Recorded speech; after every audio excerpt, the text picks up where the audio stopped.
Sir एक हमारे viewers हैं, उनका एक सवाल था। जी जी। जब हम पार्टी खड़ी कर ली, जी जी जी। एक सवाल है, उन्होंने ये उसमें बात कही कि कहीं ना कहीं आगे जा कर के राजतन साहब भी 101% राजनीतिक दल बनाएंगे। अच्छा। इसको आप क्लियर करें। हमने कहा हमें अगर मौका मिलेगा हमने सवाल जरूर रखें। ज़रूर ज़रूर, बहुत अच्छा सवाल किया आप लोगों ने। देखिए, पहली बात तो मैं ये बताना चाहता हूँ कि आपकी राजनीति में मैं तो ना एमपी बनना चाहता हूँ, ना एमएलए बनना चाहता हूँ, ना प्रधानमंत्री बनना चाहता हूँ, ना राष्ट्रपति। मेरे पीछे जो अंबेडकर नाम लग जाता है मेरे लिए वो ही सबसे बड़ा है, राष्ट्रपति पद से कई गुना बड़ा है। और आज एट प्रेजेंट मैं वर्ल्ड फेडरेशन ऑफ बुद्धिस्ट के स्टैंडिंग कमेटी सेक्रेटरी पद पे हूँ, जो 128 देशों का संगठन है। आप लोगों ने मेरे लंदन के वीडियोस देखे होंगे, अमेरिका के वीडियोस देखे होंगे, कई सारे देशों में मैंने रिप्रेजेंटेशन दिया है। USCIRF में बयान दिया हुआ है, यूनाइटेड नेशंस में मैं लड़ता रहता हूँ। तो आज बीजेपी का नारा है 1 वोट 20 यूथ। एक एमएलए को जिताने के लिए इनके एक बूथ पे 20 युवा काम करते हैं।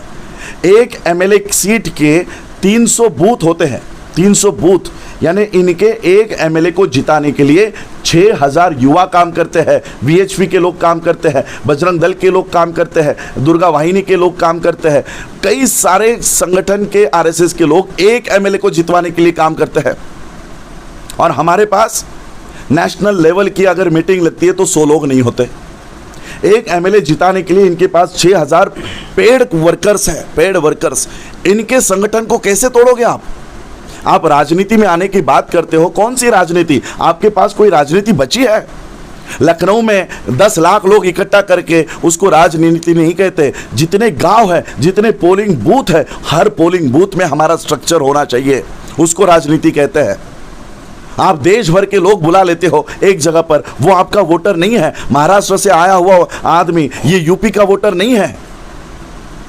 इसलिए हम लोगों को पोलिंग बूथ वाइज स्ट्रक्चर खड़ा करना है। मैंने अपने जीवन का ये नियम बनाया है, 10 साल तक घूमने वाला हूं, हर पोलिंग बूथ में जाऊंगा और हर पोलिंग बूथ में 10 ऐसे व्यक्ति तैयार करूंगा जो बाबा साहब के विचारधारा पर काम करते हो, बुद्ध के विचारधारा पे काम करते हो, हमारे जितने भी महापुरुष है सभी महापुरुष के विचारधारा पे काम करते हो। हर देश के हर कॉन्स्टिट्यूंसी के, इस देश के हर कॉन्स्टिट्यूंसी में हर पोलिंग बूथ पे जाकर लोगों को इकट्ठा करके उनको विचारधारा से जोड़ने का काम करूंगा। और जिस दिन सारे भारत के पोलिंग बूथ में मैं जा चुका हूंगा उस दिन पॉलिटिकल एंट्री करूंगा। और मैं आप लोगों को ये वादा देता हूं, जिस दिन पॉलिटिकल एंट्री करूंगा उस दिन हम, चाहे कोई भी पार्टी हो जो लॉन्च करे, उस दिन हम इस देश के विपक्ष में होंगे। इतनी बड़ी ताकत होने के बाद ही मैं पॉलिटिक्स में एंट्री करूंगा। स्टंट्स करके हमको पॉलिटिक्स में नहीं आना है। हम विचारधारा के, देखिए मान्यवर काशीराम जी ने यहाँ पर काम किया है,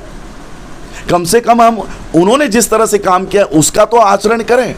साइकिल पर जाकर उन्होंने गली गली में जाकर लोगों को विचारधारा से बाबा साहब से जोड़ने का काम किया, उसके बाद राजनीति की। हम बिना पोलिंग बूथ स्ट्रक्चर खड़े किए डायरेक्ट राजनीति कर रहे हैं।